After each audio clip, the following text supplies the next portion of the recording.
अस्सलाम वालेकुम दोस्तों, कैसे हैं आप सब। आज की वीडियो में बात करेंगे सास के बारे में।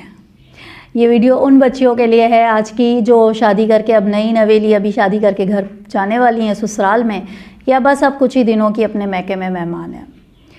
तो जब शादी करके कोई लड़की जाती है तो काफ़ी सारे उसके खुश तो बहुत ज़्यादा होती हैं, लेकिन काफ़ी खदशे भी होते हैं, काफ़ी कुछ खौफज़ा भी होता है कि नई जगह है, नया माहौल है, बिल्कुल नए लोग हैं। अब इनके दरमियान ही मुझे अपनी बाकी ज़िंदगी गुजारनी है। पता नहीं मैं कैसे एडजस्ट करूँगी, पता नहीं ससुराल में अपना मकाम मैं बना भी पाऊँगी या नहीं। तो सबसे पहली बात मैं आपको बता दूँ कि ससुराल में मकाम बनाना कोई इतना आसान काम नहीं है। यूँ समझ लीजिए कि एक आग का दरिया है और डूब के जाना है।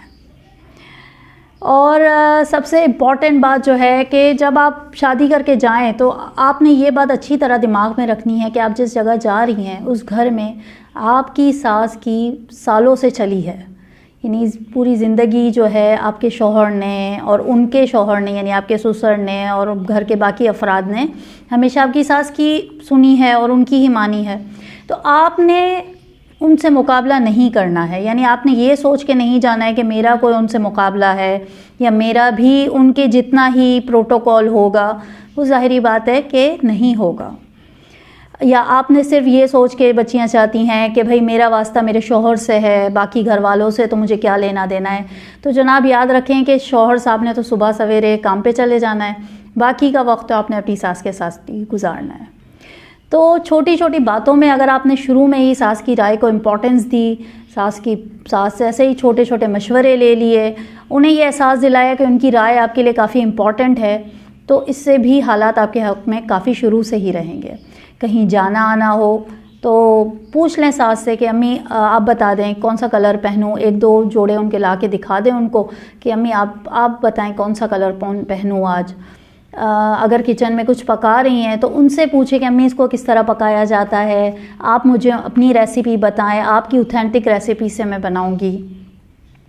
सास से उनके पिछले दिनों की बातें करें। सासों को बड़ा मज़ा आता है अपने माजी की बातें करने में, तो उनसे बैठ के उनसे उनके ज़माने की बातें करें। जब आपके ससुर और कैसे मिले वो पूछें, उनकी मंगनी उनकी शादी के दिनों के बारे में पूछें, उनके अम्मी अब्बू के बारे में पूछें, उनसे ये पूछें उनकी सास कैसी थी इस बारे में पूछें। तो ये छोटी छोटी बातें बज़ाहिर कितनी छोटी लगती हैं, लेकिन यकीन करें बहुत अच्छी बॉन्डिंग बन जाएगी अगर आपने शुरू से ही इन सब बातों का इस तरह ख्याल रखा। उन्हें वक्त दें, ऐसा नहीं कि सारा वक्त अपने कमरे में बैठी हैं, कमरा बंद है और आप अपने कमरे में। दरवाज़ा बंद होने का मतलब एक तरीके से यह है कि आप अपने कमरे में चाह रही हैं कि कोई दूसरा इंटर ना हो। तो जब शौहर ना हो घर पे तो कोशिश करें कि अपने कमरे का दरवाज़ा खुला रखें या थोड़ा अटका के रखें, ताकि सास को ये एहसास ना हो कि आप सारा दिन अपने कमरे में बैठी रहती हैं या बाहर नहीं निकलती हैं। बाहर निकलें, उनके साथ उनके कामों में हाथ बटाएं और उनसे यहाँ वहाँ की बातें भी करती रहें। और सास को कुछ छोटा मोटा तोहफ़ा, मैं तो तोहफ़ों पे बहुत बिलीव करती हूँ और मुझे बहुत यकीन है कि भाई तोहफ़े देने से तो हमेशा बात बन ही जाती है। सास के लिए हमेशा बाज़ार जाएं तो कुछ छोटी मोटी चीज़ उनके लिए लेके आएँ, बल्कि पूछ के जाएं कि अम्मी आपको कुछ ज़रूरत हो तो मैं आपके लिए भी ला दूँ।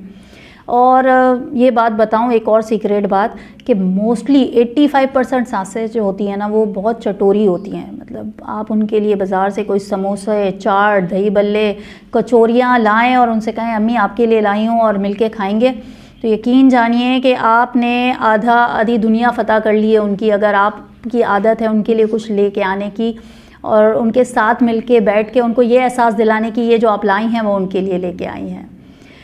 छोटी छोटी बस यही बातें हैं उनसे। और दूसरी ये बात कि शौहर जब शुरू के दिनों में आपके शौहर घर आएँ तो उनको ये बताएं कि अपनी अम्मी के पास आप पहले जाया करें, उनके साथ टाइम स्पेंड करें। अपने शौहर में कोई अच्छी आदतें देखें तो उसका क्रेडिट सास को दें और ज़रूर दें कि आपने अपनी सास को उनके सामने कहें कि आपने इनकी इतनी अच्छी तरबियत की है और मैं जब इनकी आदतें देखती हूँ और वाकई मुझे ऐसा लगता है कि आपने इनको बहुत अच्छी तरह ब्रॉटअप किया हुआ है। अपनी सास को क्रेडिट दें अपने शौहर की तरबियत के लिए। छोटी छोटी बातों पर कॉन्फ्लिक्ट्स से अवॉइड करें। अगर कभी आपको नागवार गुजरे उनकी कोई बात तो सब्र से, तहम्मुल से सुन लें। ये सोचें कि नहीं वो आपसे बड़ी हैं, हो सकता है आज गुस्से में हो, उनको बेनिफिट ऑफ डाउट दे दिया करें। देखें, मैंने जो बातें बताई हैं सुनने में बहुत आसान है, ये बातें हम सुनते ही रहते हैं, लेकिन सच बात है कि इन पे अमल करना कोई इतना आसान काम नहीं रहेगा। साल ज़िंदगी में काफ़ी ऐसे साल आएंगे, ऐसी बातें आएंगी जो आपको बहुत नागवार गुजरेंगी उनकी, जब आपको बिल्कुल लगेगा कि अब मैं बर्दाश्त नहीं कर सकती हूँ। लेकिन आपने अगर उस वक्त बर्दाश्त कर लिया ना, अगर आप में तहम्मुल है और आपने बर्दाश्त कर लिया, तो यकीन जानिए कि असर होगा। जो आप अगर और साथ में अगर आप ये सब बातें जो मैं बता रही हूँ आप उनके साथ करती रहेंगी तो असर होगा। और अगर आपको ये वीडियो देख के ऐसा लग रहा है कि भाई हम तो ये सारा कुछ करते हैं और फिर भी हमारी सास का तो जो है मिजाज ही नहीं मिलते, तो मैं कहूँगी कि एक बार फिर खुलूस से दिल से सोचिए, सच्चाई से सोचिए कि आपने जो किया क्या वाकई खुलूस से किया या सिर्फ दिखाने के लिए किया। देखें, खुलूस से दिल जो है ना, खुलूस वो इन सारी बातों में रखना बहुत बहुत ज़रूरी है। बग़ैर खुलूस के ये सारी बातें बहुत ऊपरी हैं, बहुत ही सतही हैं। तो आपने अगर खुलूस से अपनी सास को अपना बनाना है, अम्मी कहा है तो दिल से अम्मी माना है, तो फिर बस मैं यकीन करेंगे, मैं आपसे कहती हूँ बिल्कुल 100% ये सारी बातें ज़रूर लगेंगी। हाँ, कुछ सास ऐसी होती हैं, एक्सेप्शनल केस होते हैं, जिन पे आप जितना भी उन पे कर लें, उनके लिए करें, ज़िंदगी भर करते रहें, तब भी शायद नहीं वो रियलाइज़ कर पाती हैं।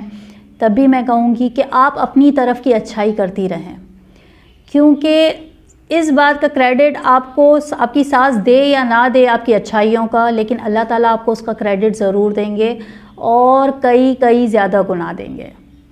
तो छोटी छोटी ज़िंदगी में बातें, अच्छाइयाँ अपनी रखिए, खुश रखिए और हमेशा अच्छाई की तरफ रहिए। सास को अपना ज़रूर बनाइए, क्योंकि इसी से ही ज़िंदगी आसान होगी, घर का माहौल अच्छा होगा, शौहर खुश रहेंगे, सास खुश रहेगी तो आप भी बहुत ही ज़्यादा खुश रहेंगी। तो अगली वीडियो में फिर मिलेंगे।